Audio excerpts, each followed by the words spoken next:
Lâm Tỳ Ni năm đó một đế vương đã sinh ra đời, mang những yêu thương gieo gặt muôn ngàn tranh pháp.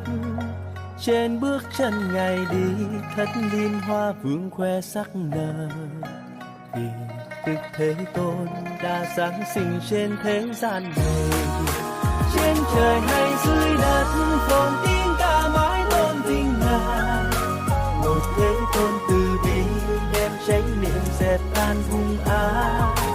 Tam giới này mừng vui đấng giác ngộ này đã xuống thế, mở rộng lòng yêu thương đưa chúng sinh qua cơn lầm than.